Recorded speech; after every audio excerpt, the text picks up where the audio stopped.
If you want to enable Gemini or Google Assistant on POCO F8 Pro or POCO F8 Ultra, the easiest way to do so is by opening the Gemini app. So if you have Gemini pre-installed, at least you should have Gemini pre-installed on your phone, then you can open the app and then you will see that you can turn on the Gemini in the app. So you can tap on turn on, then just choose to use Gemini in the bottom right corner, and then you can just easily use the Gemini from now on.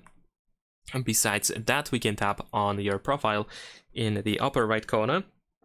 And in here we have the option to switch to Google Assistant. So if you decide to use Google Assistant instead of Gemini, then of course over here we can easily switch between these two. And furthermore, you might also want to go to settings, and then over here if you scroll down to additional settings, we should be able to find the gesture shortcuts. And then in here we have Launch Digital Assistant, which we can of course turn on in order to be able to, of course, activate Gemini or Google Assistant by pressing and holding the power button. Thanks for watching, leave a like and subscribe.